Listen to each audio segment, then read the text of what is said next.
Bismillahirrahmanirrahim. Assalamualaikum warahmatullahi wabarakatuh. Innal hamdalillah nahmaduhu wa nasta'inuhu wa nastaghfiruh wa na'udzu billahi min shururi anfusina wa sayyiati a'malina. Man yahdillahu fala mudilla lahu wa man yudlil fala hadiya lahu. Ashhadu an la ilaha illallah wahdahu la syarika lahu wa ashhadu anna Muhammadan abduhu wa rasuluh sallallahu alaihi wa ala alihi wa sahbihi ajma'in wa man tabi'ahum bi ihsanin ila yaumiddin.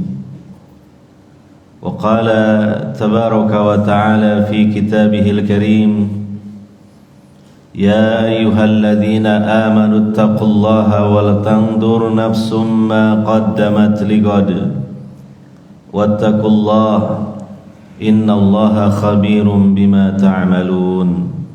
Al-ayah. Amma ba'd.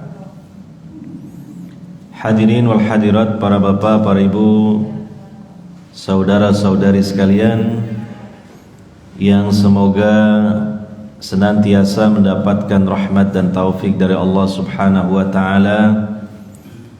Alhamdulillah, pada kesempatan subuh di hari ini kita masih diberi kesempatan oleh Allah Subhanahu wa taala, kesempatan hidup di dunia yang merupakan kesempatan satu-satunya bagi kita untuk berjuang, untuk berikhtiar supaya kita meraih ridha, rahmat dan surganya Allah Subhanahu wa ta'ala. Dan kesempatan tersebut adalah terbatas, dibatasi dengan ajal kita masing-masing.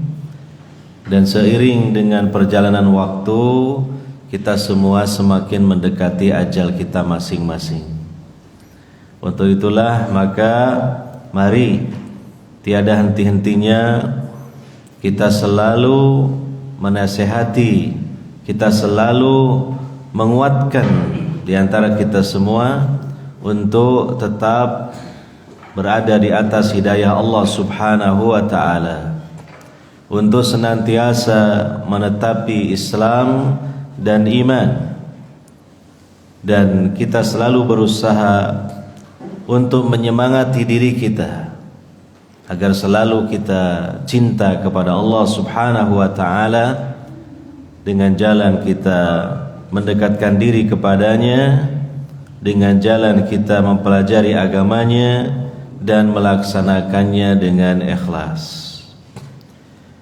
Hadirin wal hadirat yang dimuliakan oleh Allah Subhanahu wa ta'ala, pada kesempatan kajian kita di subuh pada hari ini, saya ingin membawakan satu tema yang sangat penting, dan ini merupakan satu kewajiban yang harus selalu diperhatikan dan ditegakkan oleh kaum muslimin.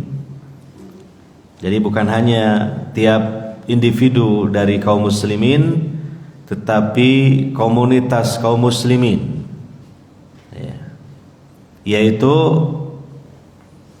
kewajiban berupa menegakkan al-amru bil ma'ruf dan an-nahyu 'anil munkar. Kewajiban menegakkan perintah kepada yang ma'ruf, kepada yang baik, dan sekaligus melarang dari perbuatan munkar. Maka ini adalah sekali lagi satu perkara yang penting, yang tidak boleh kita tinggalkan, yang tidak boleh kita abaikan di dalam melaksanakannya, demi untuk agar umat Islam ini terutama mereka tetap bisa istiqomah di atas Islam, di atas iman. Mereka senantiasa terjaga agamanya. Karena di sini ada saling tolong menolong di antara mereka kaum muslimin dalam hal masalah agama, yaitu dengan ditegakkannya al-amru bil ma'ruf dan an-nahyu 'anil munkar. Komunitas kaum muslimin ini adalah, kalau boleh diibaratkan, seperti satu tubuh,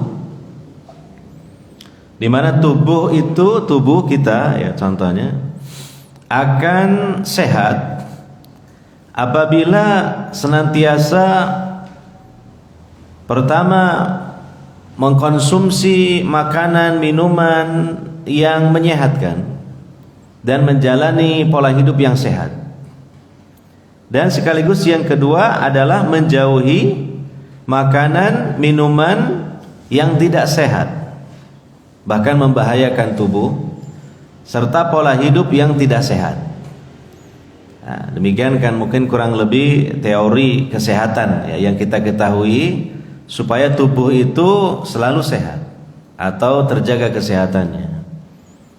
Nah, maka kalau tubuh itu tidak mengkonsumsi hal-hal yang menyehatkan ya, dan juga menempuh pola hidup yang tidak sehat ya, itu menjadi sebab tubuh menjadi sakit. Dan harus dua-duanya, artinya mengkonsumsi hal-hal yang menyehatkan dan meninggalkan mengkonsumsi hal-hal yang tidak menyehatkan ya. Kalaulah misalnya seseorang dia mengkonsumsi makanan minuman yang menyehatkan, tapi di sisi yang lain dia juga mengkonsumsi makanan-makanan yang tidak sehat, minuman yang tidak sehat, bahkan yang membahayakan tubuhnya, maka seolah-olah percuma dia mengkonsumsi makanan, minuman yang menyehatkan ya. Atau juga sebaliknya, dia menghindari makanan, minuman yang tidak menyehatkan atau yang membahayakan tubuhnya, tetapi dia pun kekurangan gizi, tidak memperhatikan makanan, minuman yang bergizi, maka tubuhnya pun biasanya menjadi rentan terkena penyakit. Nah, sedemikianlah gambaran komunitas kaum muslimin, insyaallah akan sehat rohani mereka ketika mereka senantiasa diperintahkan, diberi semangat, ditunjukkan kepada perkara yang ma'ruf, perkara yang baik, melaksanakan ibadah kepada Allah Subhanahu wa ta'ala, dan sekaligus juga dikawal dengan dicegah ketika melakukan perkara-perkara yang munkar. Karena kecenderungan dari watak karakter manusia itu pertama adalah malas untuk melakukan kebaikan, bahkan jahil atau kurang paham, tidak mengetahui tentang kebaikan.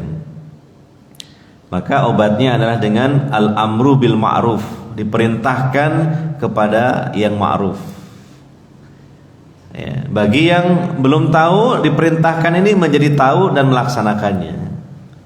Bagi yang sudah tahu tapi tidak melaksanakannya, ketika diperintahkan menjadi tersemangati kembali untuk melaksanakannya. Demikian.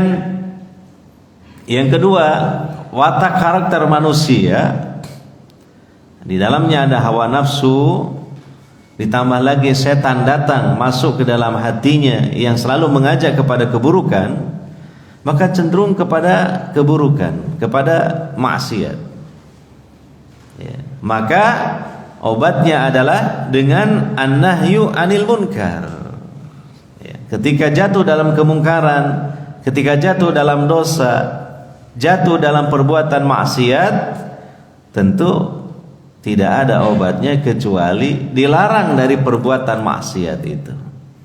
Ketika akan melakukan maksiat, dilarang sehingga tidak jadi. Ketika sudah melakukan maksiat, dilarang supaya tidak terus-menerus dalam melakukan perbuatan maksiat dan dosa itu.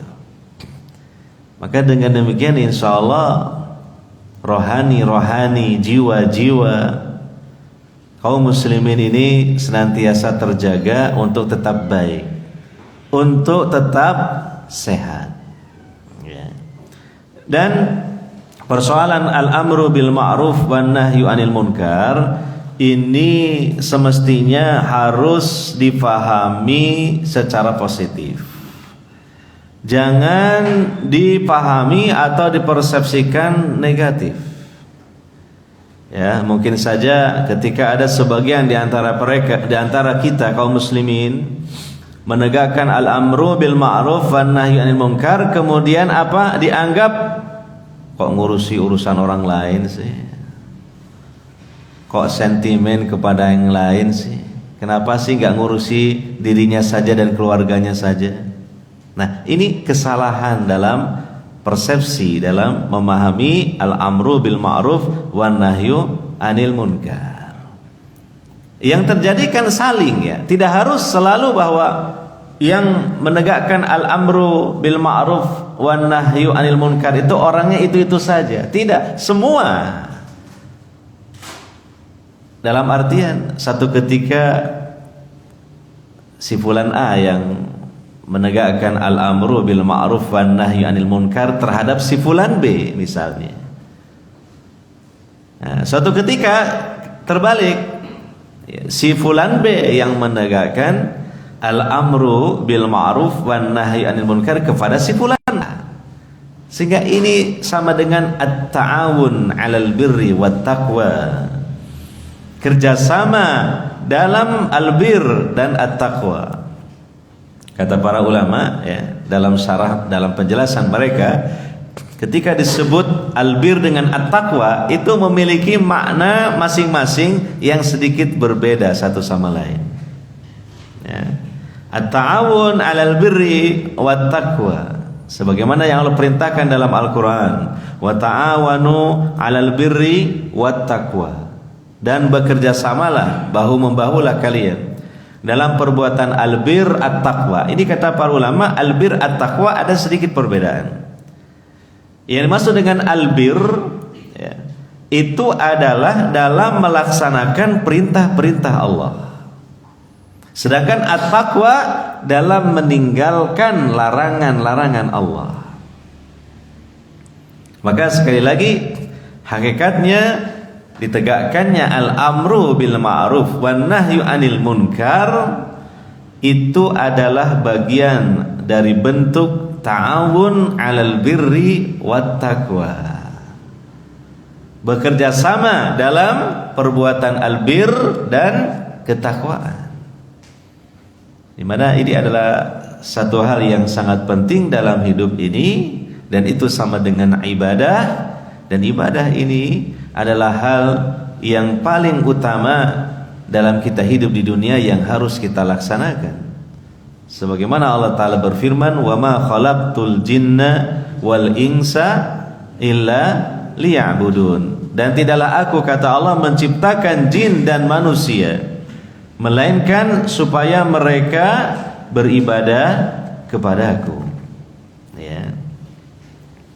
Dan kemudian yang kedua, hakikat dari ditegakkannya al-amru bil ma'ruf wan nahyu anil munkar, supaya tidak disalah persepsikan. Karena ini penting sekali dari titik sini, ya, untuk dipahami hakikat dan esensi dari al-amru bil ma'ruf wan nahyu anil munkar, sehingga nanti akan berjalan dengan baik. Ya. Sehingga nanti istilahnya menjadi efektif, ya. Bahwa satu hal lagi, hakikat esensi dari ditegakkannya al-amru bil ma'ruf wan nahyu anil munkar ini bagian juga dari bentuk kasih sayang antar sesama kaum muslimin, ya. Bentuk kepedulian antar sesama kaum muslimin. Ya, sebagaimana dalam Al-Qur'an dalam surah At-Taubah ayat 71 Allah Subhanahu wa taala berfirman, "Wal mu'minuna wal mu'minatu ba'duhum awliya'u ba'd ya'muruna bil ma'rufi wa yanhauna 'anil munkar." Nah, coba perhatikan kita di sini ya. Dan orang-orang yang beriman baik laki-laki maupun wanita ya, sama-sama beriman, sebagian mereka adalah menjadi pelindung dan teman akrab bagi sebagian yang lain.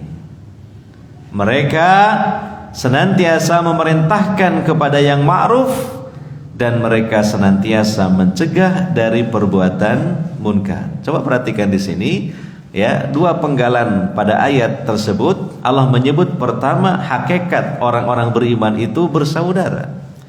Hakikat orang-orang beriman itu baik laki-laki maupun wanitanya merupakan wali satu sama lain, menjadi teman akrab, menjadi penolong, menjadi pelindung. Ya, penolong di sini maksudnya penolong dalam kebaikan. Nah, kemudian di penggalan yang kedua Allah menyebut apa? Tentang al-amru bil ma'ruf wan nahyu anil munkar. Allah berfirman, ya'muruna bil ma'rufi wa yanhauna 'anil munkari. Mereka senantiasa orang-orang beriman, baik yang laki-laki maupun yang wanitanya, memerintahkan kepada yang ma'ruf di antara mereka tentunya, dan mencegah dari yang munkar di antara mereka, sehingga dapat dipahami dia bahwa penegakan al-amru bil ma'ruf wan nahyi 'anil munkar itu bagian dari kasih sayang, bagian dari cinta kasih, bagian dari kepedulian antar kaum muslimin. Kepedulian antar kaum muslim itu bukan hanya secara zahir saja. Misalnya kalau sakit dijenguk gitu ya. Kalau kesusahan dalam hal ekonomi ya mungkin kita bantu. Kalau dia pinjam uang karena kesusahan ya kita bantu dipinjemin tanpa harus dianak pinakkan. Ya. Kalau pinjam uang sama kita kemudian kita pinjamkan tapi dianak pinakkan, itu namanya apa? Mencekik, betul itu. Pasnya bukan menolong. Sepertinya menolong tapi hakikatnya mencekik gitu. Iya. Demikian kalau misalnya sebagian kaum muslimin terkena musibah berupa bencana alam ya, kita mungkin berbondong-bondong ke sana dengan membawa bantuan-bantuan ya, baik mungkin makanan, pakaian, ya, sembako dan sebagainya ya. Nah, ini bentuk kepedulian secara zahir. Tetapi juga tidak hanya kepedulian kita ini secara zahir, tapi secara batin. Artinya kepedulian dalam hal agama. Nah, maka bentuk kepedulian dalam hal agama itu kita wujudkan berupa apa? Menegakkan al-amru bil ma'ruf wan nahyu 'anil munkar. Akan tetapi nanti kita akan sedikit jelaskan karena keterbatasan waktu ya. Dalam penegakan al-amru bil ma'ruf wan nahyi 'anil munkar itu ada adab-adabnya ya. Ada tata caranya, ada kaidah-kaidahnya. Nah, ketika nanti ditegakkannya al-amru bil ma'ruf wan nahyi 'anil munkar dengan memperhatikan kaidah-kaidahnya dan adab-adabnya, maka sekali lagi kita harus belajar dan berlatih untuk tidak salah paham, salah persepsi menyikapi al-amru bil ma'ruf wan nahyu 'anil munkar. Secara mudahnya kesalahpahaman, kesalahpersepsian itu tadi. Kenapa sih dia ngurusi orang lain? Ya kan? Kok sepertinya sentimen? Ya, mbok ya ngurusi dirinya sama keluarganya gitu. Nah ini makanya pentingnya saya tadi menjelaskan, dan ini agak ditekankan tentang apa itu hakikat dan esensi dari al-amru bil ma'ruf wan nahyu 'anil munkar. Setidaknya tadi saya jelaskan, pertama bagian dari ta'awun 'alal birri wat taqwa. Yang kedua, bagian dari bentuk kepedulian dan kasih sayang di antara kaum muslimin. Sehingga ini pada hakikatnya adalah saling bahu membahu, tolong menolong supaya bisa sama-sama di akhirat masuk surga.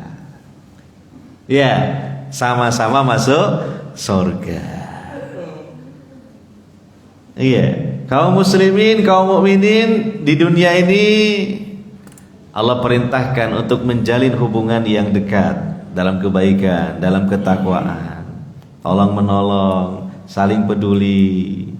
Iya, Nabi SAW mengumpamakan bahwa kaum muslimin satu sama yang lainnya itu diumpamakan seperti kal jasadil wahid, seperti satu tubuh. Jadi bersama-sama, gayeng bareng-bareng, ya. Nah, maka juga tentu harapannya di akhirat pun bersama-sama masuk surga, bersama-sama tinggal di surga selama-lamanya. Loh itu. Ya, nah, maka di sini sekali lagi begitu besar pengaruhnya, begitu besar efeknya untuk mewujudkan hal tadi. Ya, kalaulah di dunia bersama-sama dalam kebaikan, dalam kasih sayang, di akhirat pun bersama-sama masuk surga dan tinggal di surga, maka dengan ditegakkannya al-amru bil ma'ruf wan nahyu anil munkar, selalu ada nasihat-nasihat yang tersampaikan, ada pengajaran-pengajaran Islam yang disampaikan. Ya, selalu digemakkan suara-suara kebenaran. Jangan sampai naudzubillahi min dzalik kaum muslimin berada pada satu keadaan di mana maksiat ramai di mana-mana, tetapi nasihat sepi di mana-mana. Ya, jangan sampai kaum muslimin berada pada satu keadaan di mana majlis-majlis, tempat-tempat keburukan dan maksiat ramai dimakmurkan oleh kaum muslimin, tetapi majlis-majlis ibadah, majlis-majlis zikir, majlis-majlis ilmu, masjid-masjid sepi pengunjung. Apa jadinya nanti kalau seperti itu? Tentu bersorak-sorailah setan-setan meraih kemenangan. Dan ini akhirnya menjadikan Allah Subhanahu wa ta'ala tidak ridha kepada kaum muslimin, dan hingga sampai Allah murka. Maka mungkin Allah turunkan teguran yang keras, ya, atau juga bisa merupakan azab dari dosa-dosa, dengan bencana-bencana alam yang mengerikan dan dahsyat. Itu malah bisa jadi lebih baik daripada istidraj, dibiarkan oleh Allah dalam kelalaian, dalam kemaksiatan, baru nanti diberi adabnya ditunda di akhirat. Itu lebih mengerikan lagi. Nah, maka sekali lagi ini penting al-amru bil ma'ruf wan nahyu anil munkar. Dan jangan digambarkan, wah ini nanti tindakan-tindakan keras, nyuruh orang, ngelarang orang dengan kekerasan. Itu kan ketika dilaksanakan al-amru bil ma'ruf wan nahyi anil munkar dengan tanpa ilmu, dengan tanpa memperhatikan adab-adabnya.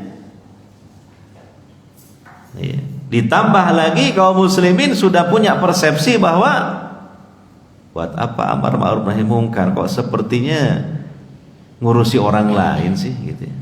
Sentimen sama orang lain. Nah, tadi kita sudah dudukkan hakikat dan esensi dari apa? Al-amru bil ma'ruf wan nahyu 'anil munkar. Dan kita ini belajar ya, belajar ilmu, belajar pengamalan ya. Bagaimana kita belajar bukan hanya menasihati orang, tetapi juga kita mau mendengar bahkan menerima ketika dinasihati orang. Dan itu tidak mudah, ya kan? Apalagi semacam saya yang tukang nasihati orang gitu ya. Terkadang ketika dinasihati orang kok rasanya kok tumben ada yang nasihati. Ini sudah ada penyakit hati gitu. Ya. Jadi kita harus melihat sebuah nasihat itu adalah sesuatu yang berharga bagi kita, yang bermanfaat bagi kita, yang bisa menyehatkan, menyadarkan kita. Ya. Maka dalam sebuah nasihat dikatakan ya, bahwa kebenaran itu kan barang yang hilang miliknya orang mukmin. Kapan saja dia temukan, ambil, karena itu memang miliknya, bukan milik orang lain. Al-haqqu dhalatul mu'min anna wajadahu akhadahu. Kebenaran itu barang yang hilang miliknya orang mukmin. Kapan saja, di mana saja dia temukan, ambil, karena memang miliknya. Tanpa harus kemudian karena yang ngasih anak kecil saya tidak mau, padahal miliknya. Gak mungkin begitu kan? Ya. Coba contoh ya. Misalnya panjenengan wudu ya di masjid ini, kemudian bawa arloji. Arlojinya kan kalau mau wudu kan ditaruh dulu ya. Mungkin dicantolnya di apa itu? Saya lihat ada gantungan baru itu, tersembunyi di bawahnya, tapi ketemu sama saya, enak kayak nyantolnya kocomoto. Itu tidak bisa diremehkan, apalagi bagi insan-insan yang berkacamata, itu penting sekali. Ya, perlu disyukuri itu. Kita cantolkan ini jam tangan arloji. Ya, kemudian lupa, selesai wudhu lupa, kita nggak ngambil lagi. Masuk ke masjid, kita sholat dan sebagainya. Ya. Lah kemudian ditemu sama anak kecil. Diambil, kemudian anak kecil ini mungkin tahu ini miliknya kita. Datang ke kita, "Pak, ini bukannya jam panjenengan." Nah, kira-kira gimana? Apa karena misalnya kok yang ngasih kok anak kecil, tak tolak saja. Saya tidak mau mengambil. Padahal itu jelas jam tangan milik kita. Tidak mungkin hal itu terjadi, gak mungkin. Gak peduli siapapun yang menemukan jam tangan kita lalu memberikannya kepada kita, pasti kita langsung akan menerimanya dengan gembira, dan kita akan ucapkan apa?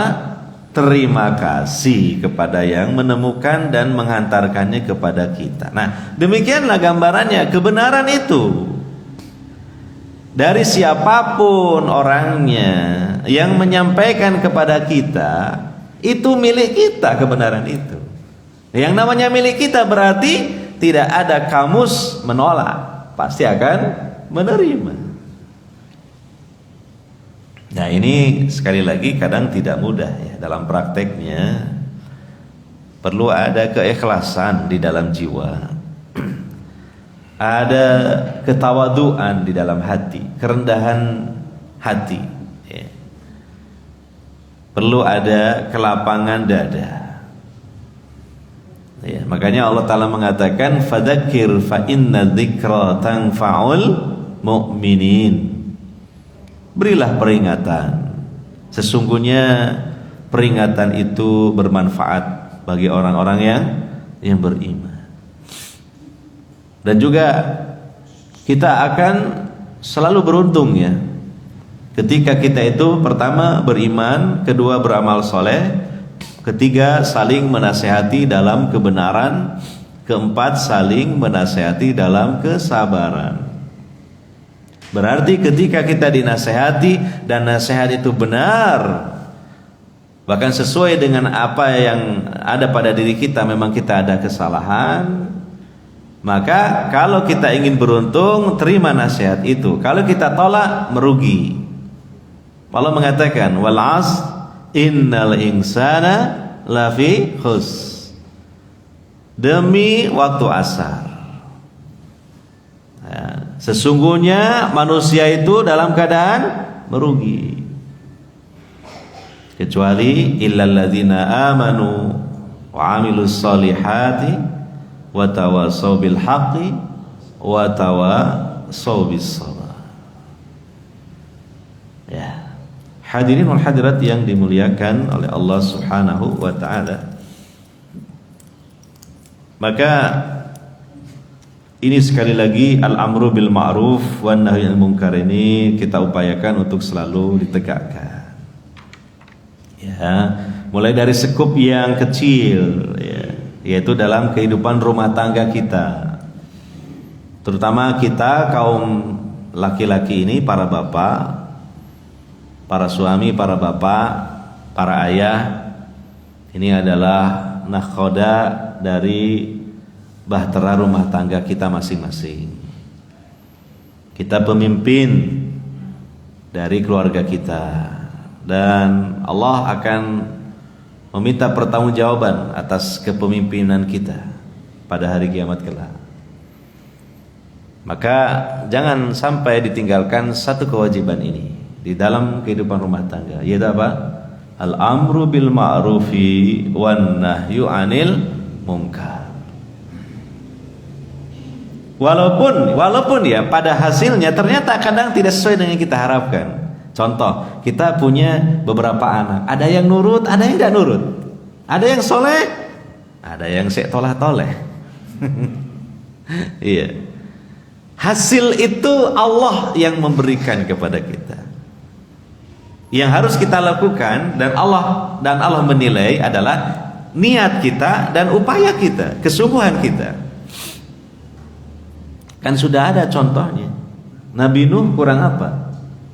Nabi, Rasul, ulul azmi, hidupnya ya mungkin bisa sampai 1000-an tahun lebih hidupnya. Tapi apa? Anaknya bagaimana? Kafir sampai meninggal dunianya kafir. Istrinya pun juga sama.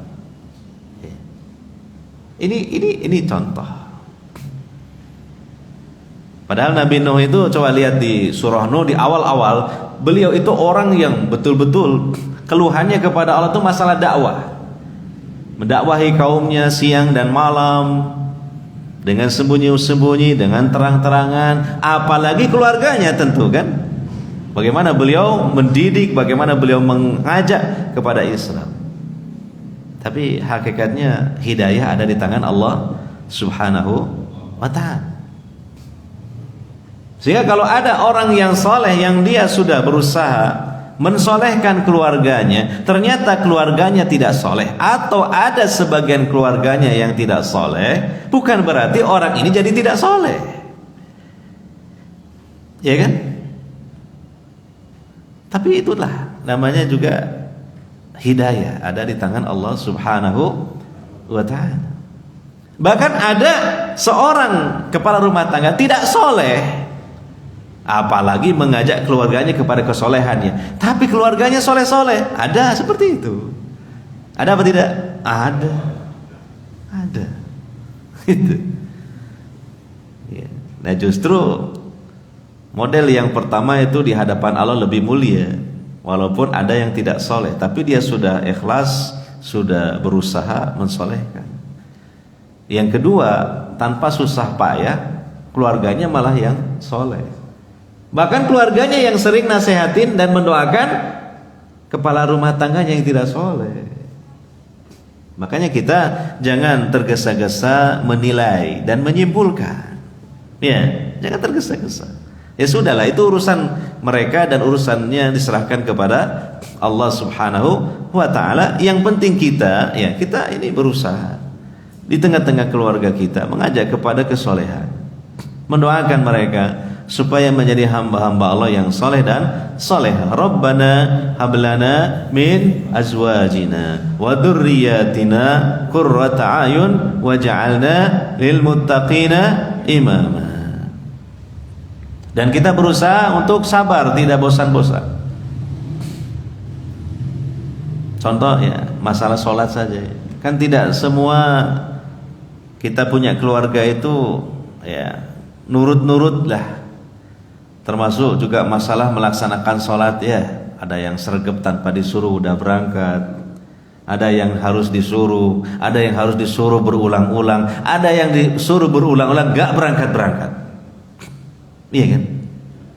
Tapi Allah mengatakan dalam Al-Quran di surah Thaha, wa'mur ahlaka bis sholati wastabir 'alaiha. Perintahkan keluargamu untuk melaksanakan sholat dan bersabarlah. Kenapa? Karena perintahnya terus menerus. Karena apa? Kadang diperintah tidak segera berangkat. Kadang diperintah nggak berangkat bahkan. Iya. Yeah. Bahkan ada yang ngomel-ngomel gitu ya, anggota keluarga kita. Wah, bapak itu ceramah, lo malah gitu kan. Ya karena disuruh sholat nggak berangkat, ya dinasehatin, disebut apa? Bapak ini ceramah, lo malah gitu. Makanya Allah mengatakan wastabir 'alaiha, sabar. Ya sudah terus aja perintahkan. Kalau kita melihat ada kemungkaran, ya larang sudah, larang. Semampu kita dengan kemampuan yang maksimal, tetapi sekali lagi kembali kepada apa? Hidayah dari Allah Subhanahu wa ta'ala. Jangan kita kemudian membiarkan. Ditambah lagi, diperparah lagi beralasan dengan apa? Saya sabar. Saya sabar. Lo sabarnya bagaimana? Saya biarkan aja mereka semau-maunya apa. Saya sabar saja. Lo itu tidak sabar seperti itu. Sabar itu apa? Tegakkan al-amru bil ma'ruf wan nahyu 'anil munkar, kemudian bersabar. Jangan sampai kita melakukan pembiaran terhadap keluarga yang melakukan dosa, apalagi dosanya terus-menerus. Karena Nabi SAW mengatakan dalam salah satu hadis, 3 golongan manusia tidak akan masuk surga. Pertama, al-aq, anak durhaka kepada orang tua. Yang kedua, mudminul khamri, pecandu minuman keras, pecandu khamr. Yang ketiga, ad-dayus. Dan Nabi mengatakan ad-dayus alladzi yuqirru fi ahlihil khabas, seseorang yang membiarkan keluarganya melakukan dosa.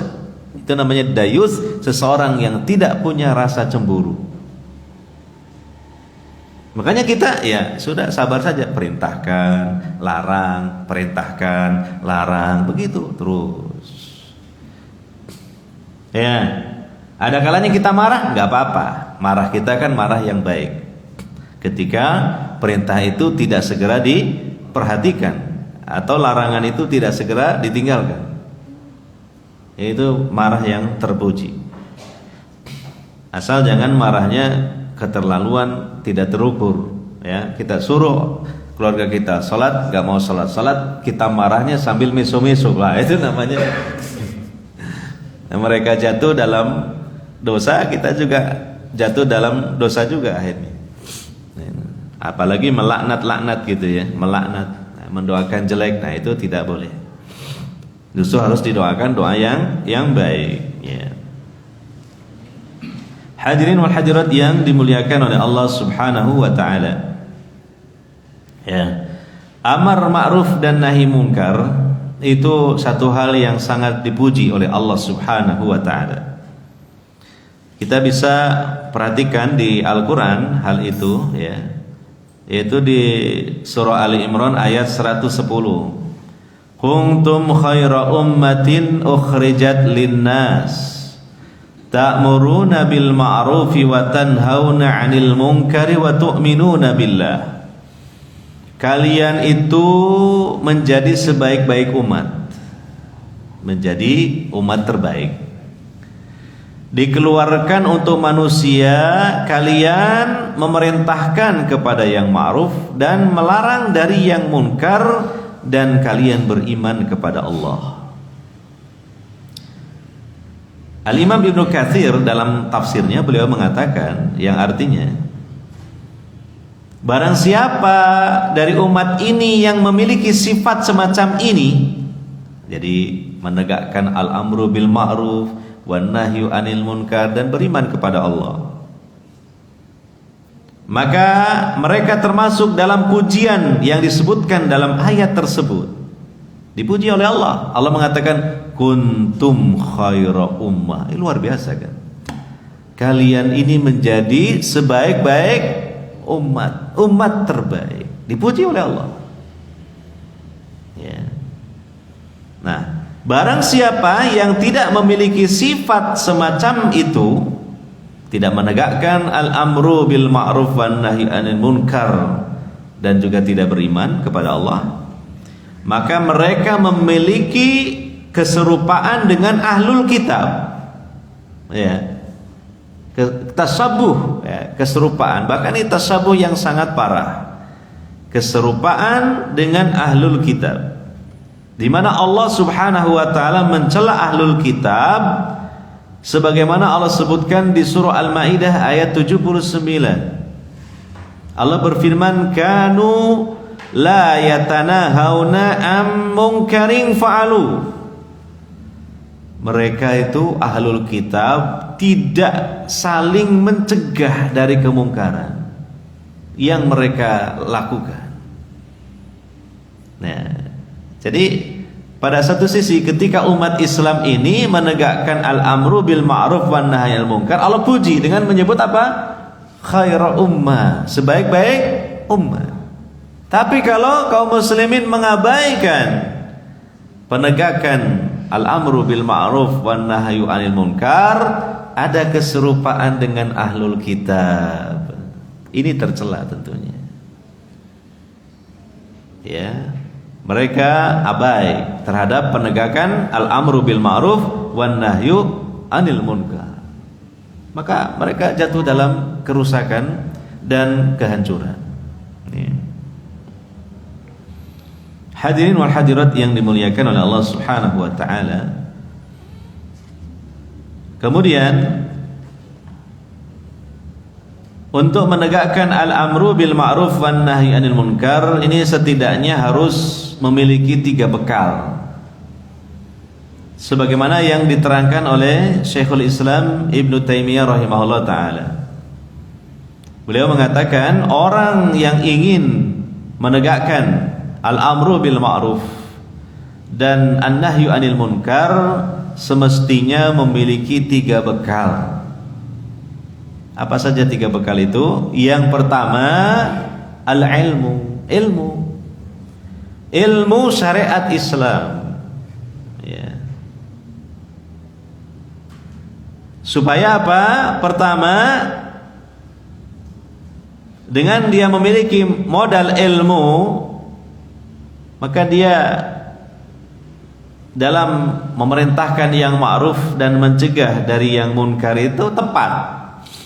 Maksudnya apa?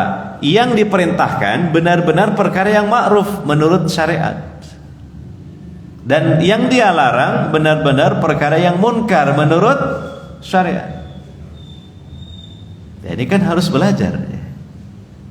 Dia mempelajari Al-Quran dan Sunnah Nabi Sallallahu Alaihi Wasallam tentang perintah-perintah Allah dan juga larangan-larangan Allah. Perintah-perintah Allah itulah perkara yang ma'ruf, yang dia harus perintahkan. Larangan-larangan Allah, larangan-larangan Rasulullah itu perkara yang munkar, dan itu yang harus dia larang. Nah, kalau minim atau sedikit sekali ilmunya, dia bisa saja malah terbalik, terbalik. Jadi dia malah bukannya amar ma'ruf nahi munkar, al-amru bil munkar wan nahyu anil ma'ruf jadinya.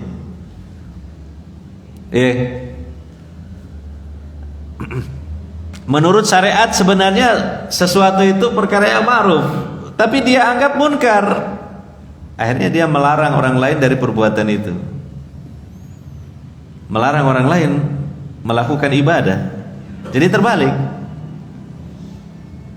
Atau sebaliknya,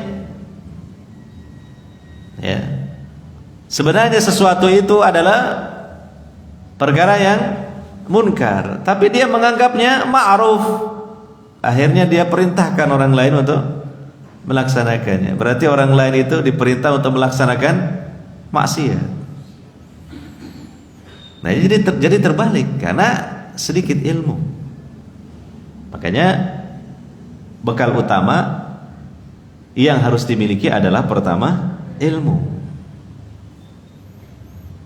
Ya, setidaknya coba, kan ada buku-buku kitab-kitab karya ulama, mausu'ah namanya. Kalau dalam terjemahannya ensiklopedi. Jadi ada ensiklopedi perintah dan larangan. Ada bukunya. Di antaranya contoh yang ditulis oleh Syekh Salim bin Id Al-Hilali, kalau tidak salah, itu salah satu. Jadi beliau mengumpulkan berdasarkan dalil Al-Quran dan Sunnah Nabi SAW mana-mana perintah dan mana-mana larangan. Ya, perintah-perintah baik yang wajib maupun sunnah. Ya, larangan-larangan ada yang haram, ada yang makruh. Gitu. Ya. Nah, jadi kita tahu di situ mana perintah, mana larangan. Contohnya demikian. Ya, tentunya secara umum ya kita serius belajar ilmu Islam, nanti kan akan tahu mana itu perintah, mana larangan. Ya, begitu. Dan yang kedua, ketika minimnya ilmu, bisa saja seseorang melarang orang lain dari sesuatu yang dia anggap munkar, padahal belum tentu munkar. Itu masih dalam taraf khilafiyah di kalangan para ulama.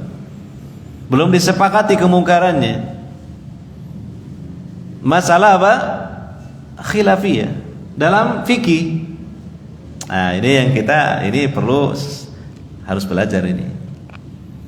Ya, kalau dalam permasalahan fikih yang di situ ada khilafiyah, bahkan khilafiyah para ulama yang sama-sama juga memiliki hujjah atau alasan yang bisa diterima. Ya, sehingga khilafiyah tersebut masuk dalam khilafiyah yang mu'tabarah, khilafiyah yang teranggap, maka kita jangan menganggap itu perkara yang munkar ketika memang kita beda pendapat dengan orang lain. Nah, ini yang kadang-kala akhirnya ketika hal ini tidak diperhatikan terjadilah pertengkaran. Ya, gitu. Seperti contoh masalah ya hukum sholat tahiyatul masjid. Ya, itu kan sejak dulu ada khilafiyah di kalangan para ulama. Kalau kalangan ulama Dhahiriyah itu mereka menilai sholat tahiyatul masjid hukumnya wajib. Tapi bagi jumhur ulama itu sunnah muakkadah. Ya. Maka kalau kita mengambil pendapat yang pertama, maka ketika ada orang lain masuk ke masjid tidak sholat tahiyatul masjid, jangan kita menganggap dia jatuh dalam kemungkaran. Boleh jadi apalagi dia pun memilih pendapat yang kedua, itu hukumnya apa? Sunnah. Walaupun juga silahkan dia menganjurkan saja, menganjurkan. Monggo, salat sunnah, salat tahiyatul masjid, ya itu adalah tambahan pahala buat panjenengan. Ya. Atau anjuran lah sifatnya, ketika tidak melaksanakan jangan kita nilai dia jatuh dalam kemungkaran, karena kemungkarannya itu belum disepakati. Ya, dan hal-hal yang lain yang ternyata itu masalah apa? Khilafiyah.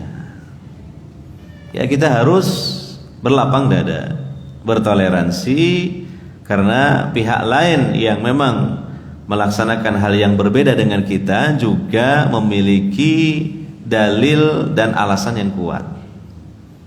Hanya saja kita tidak memilih pendapat itu, kita lebih menguatkan yang satunya.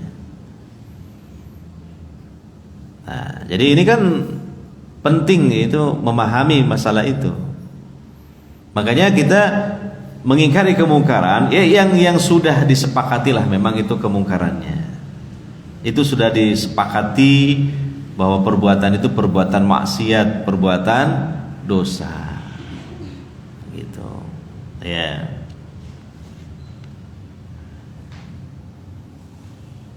Ya semacam masalah kunut sholat subuh kan, itu kan masalah khilafiyah. Ya kita mungkin di sini memilih yang tidak kunut. Ya. Tapi itu sudah sejak dulu ada khilafiyah masalah itu. Ya. Lebih baik kita mengingkari orang yang tidak sholat subuh. Gitu. Itu jelas disepakati apa? Kemungkarannya. Apalagi mungkin ada satu kesalahpahaman dalam memahami bacaan taswib, bacaan dalam adzan. As-salatu khairum minan naum. Apa artinya?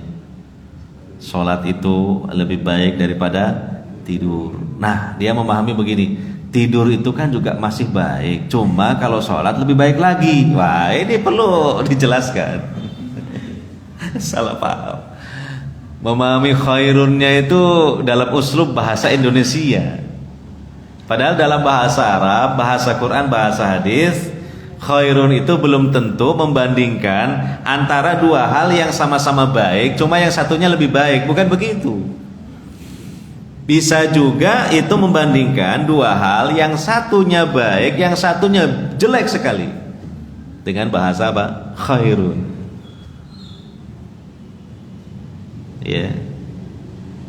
Ada dalam ayat-ayat juga seperti itu. Ketika Allah menyebut bahwa jika kalian beriman itu khairul lakum. Bukan berarti kalau tidak beriman baik tapi kurang baik sedikit gitu. Bukan begitu.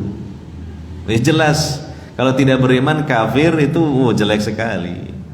Tidak ketulungan jeleknya, kan gitu. Nah, jadi yang diingkari ya yang sudah disepakati diingkari. Kita jelaskan, kita cegah orang melakukan kemungkaran itu. Nah, kemudian yang kedua, bekal yang kedua adalah hendaknya kita bersikap lemah lembut dalam amar ma'ruf nahi munkar. Jangan langsung dengan tindakan represif atau kekerasan. Orang melakukan kemungkaran ujung-ujung, wah pokoknya diobrak-abrik, diserang. Ya, diserang, dihancurin tempatnya, alatnya dan sebagainya. Lah inilah yang akhirnya terjadi kekeruhan, ya. Jadinya bukan nahi mungkar tapi malah terjadi keributan. Terjadi perkelahian, terjadi tawuran massal mungkin.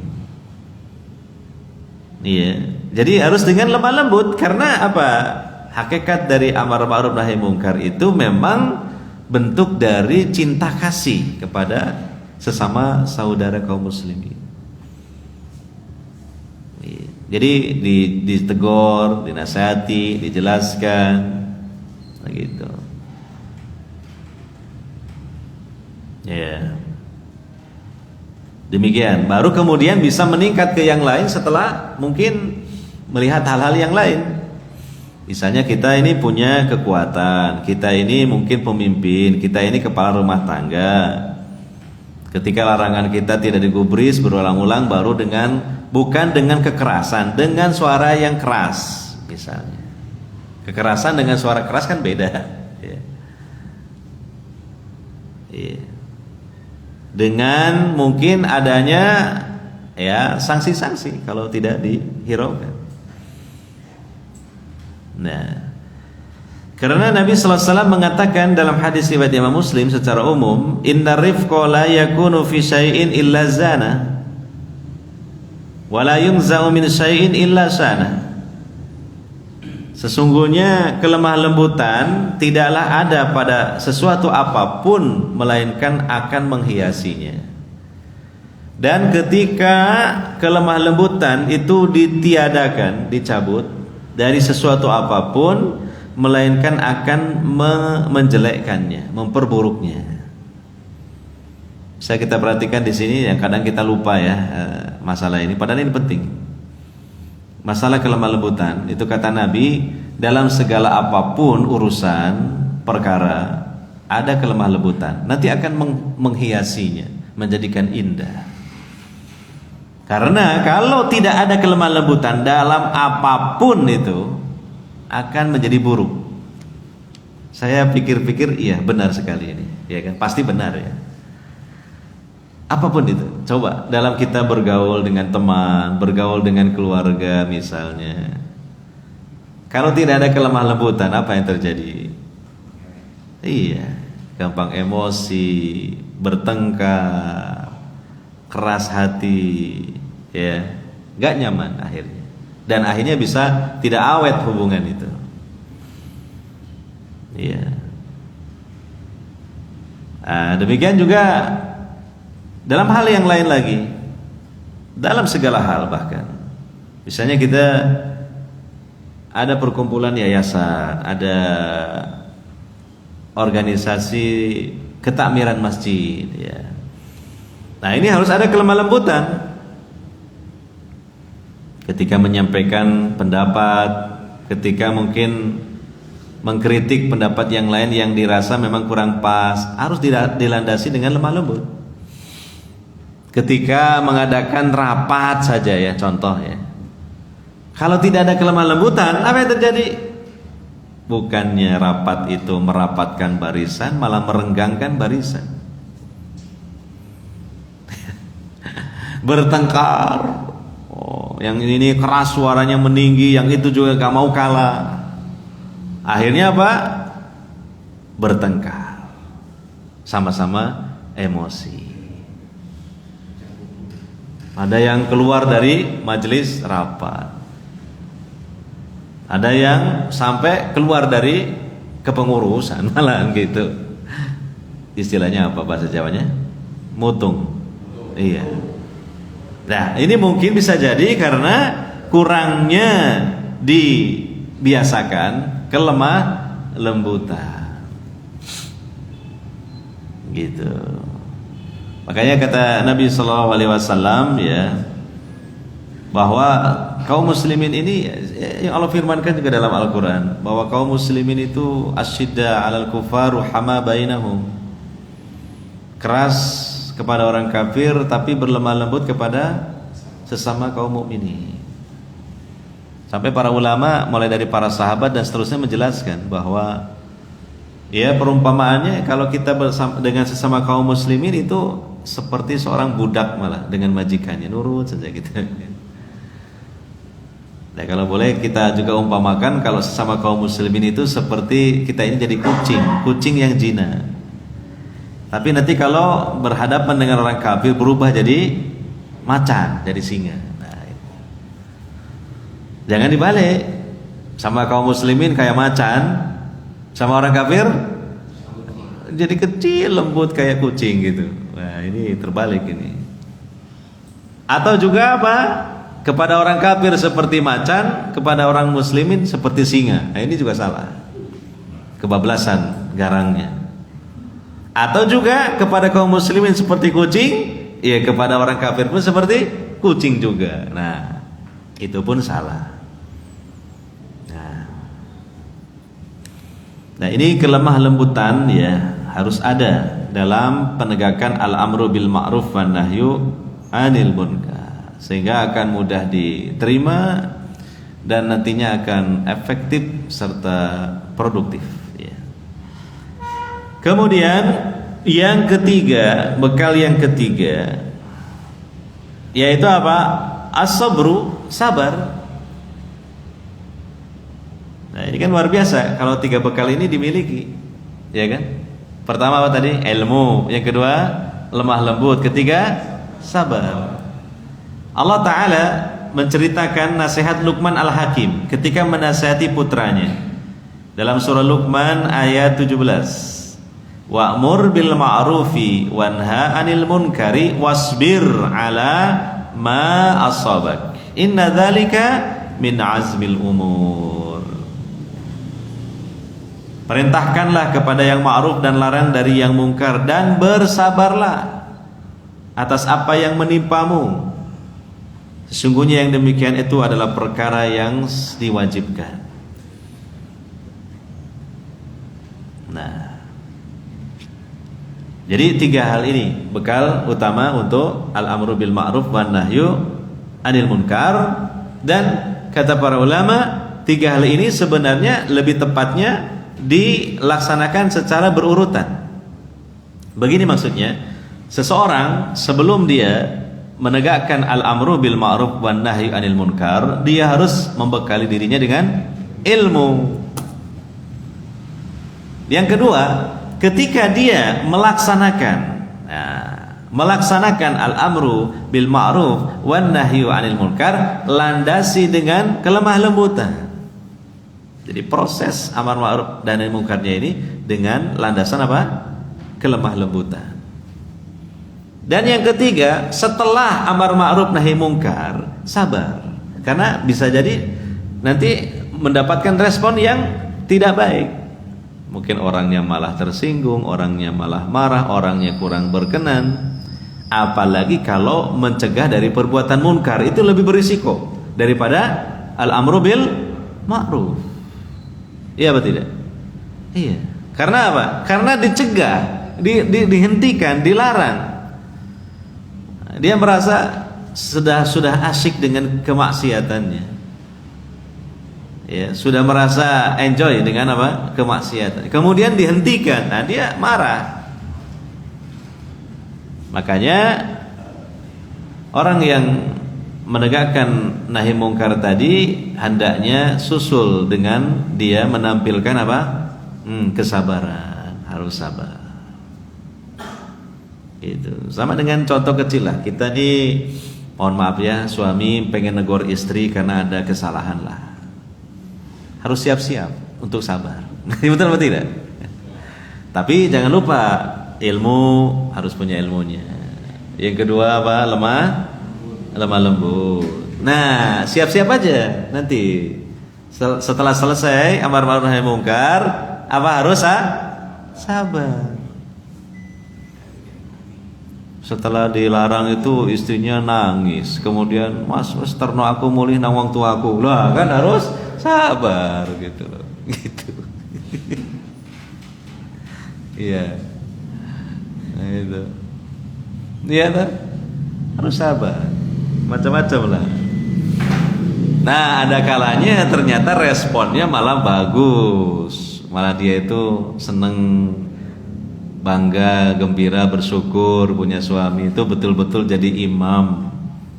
Mohon maaf ya, bukan hanya nama. jadi imam ya. Jadi imam bagi keluarganya dunia akhirat, ya kan? Nah itu. Makanya dia bergembira. Nah, ini kalau ini tidak perlu bersabar tapi bersyukur malah ya. Ini. Jadi ini yang harus diperhatikan ya. Dan yang terakhir ya, ini sebenarnya karena waktunya sudah habis ya, ada akibat-akibat yang tentu tidak kita harapkan, akibat yang buruk ketika amar ma'ruf nahi munkar ini diabaikan oleh kaum muslimin. Di antaranya merebaknya perbuatan dosa dan kemaksiatan serta kezaliman. Wah, ini tentu mengerikan ya. Dan kita tahu akibat dari dosa apa, akibat dari kezaliman apa. Ya. Kemudian terjadi pertikaian dan permusuhan di kalangan kaum muslimin. Justru karena berapa banyak dosa-dosa itu membuat terjadinya apa? Pertikaian, permusuhan kaum muslimin. Ya, ketika dosa-dosa yang merugikan orang lain itu nanti akan menimbulkan pertikaian dan permusuhan kaum muslimin. Ya, semacam dalam praktek-praktek muamalah seperti jual beli, yang di situ kaum muslimin tidak mengindahkan halal dan haram, sehingga ada pihak-pihak yang dirugikan dan merasa didolimi tentunya. Nah, ini nanti akan menjadi pemicu terjadinya permusuhan. Yang ketiga, kaum muslimin menjadi lemah sehingga menjadi mudah dikuasai oleh musuh-musuh mereka. Itu. Jadi kelemahan kaum muslimin karena mereka menjadi hamba-hamba Allah yang tidak soleh.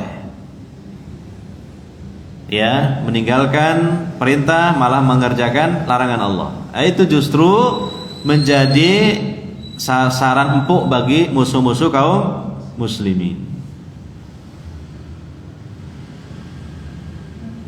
Yang keempat, jika Allah mengazab, maka akan disamaratakan azabnya. Di surah Al-Anfal ayat 25, ya, Allah mengatakan, wattaqu fitnatan la tusibannal ladzina dzalamu minkum khassah wa'lamu annallaha syadidul iqab. Silakan dibaca terjemahannya di mushaf dan terjemahan yang panjenengan miliki. Yang kelima, ketika ditimpakan azab, kemudian ada orang-orang yang saleh yang berdoa kepada Allah, maka Allah tidak menghiraukan doa-doa mereka, tidak dikabulkan oleh Allah doa-doa mereka. Jadi itulah akibatnya dan yang lain-lainnya. Makanya dari itu kita harus belajar sedikit-sedikit lah ya.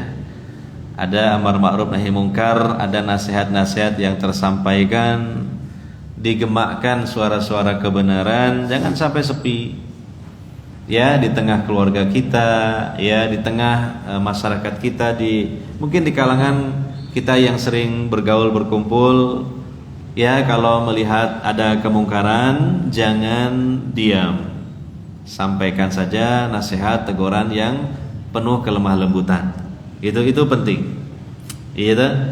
Oleh karenanya ada seorang ulama bernama Ali ibnu Daqaq pernah mengatakan bahwa orang yang dia itu menyampaikan kebatilan, menyebarkan kebatilan, kesesatan, dia adalah setan yang pandai bicara. Dan juga orang yang diam dari kebenaran, maksudnya tidak menyampaikan kebenaran, maka dia adalah setan yang bisu. Sama-sama setannya. Ya itu, sama-sama setannya. Tahu kemungkaran dosa, tahu, biarkan sajalah. Itu kata Imam Ali ibnu Daqaq tadi apa? Setan yang bisu. Ini adalah ucapan yang keras, betul? Tapi kan benar. Ya gitu maksudnya. Supaya kita itu lebih memperhatikan hal tersebut. Ya, oleh karenanya ya kita berusahalah untuk bisa menegakkan al-amru bil ma'ruf wan nahi anil munkar, dan tentu ini pelan-pelan juga karena kita juga perlu belajar. Tadi ada bekal yang 3. Yang pertama kan apa? Ilmu. Nah, itulah. Dan juga ini pembahasan belum selesai. Mungkin insyaallah kita akan lanjutkan di pertemuan yang akan datang. Ya, demikian, semoga bermanfaat dan mohon maaf dari saya jika ada tutur kata yang kurang berkenan di hati. Nah, langsung ditutup aja ya. Iya, kita akhiri sampai di sini. Subhanakallahumma wa bihamdika asyhadu an la ilaha illa anta astaghfiruka wa atubu ilaik. Wa sallallahu ala nabiyyina Muhammadin wa ala alihi wa sahbihi ajmain. Wassalamualaikum warahmatullahi wabarakatuh.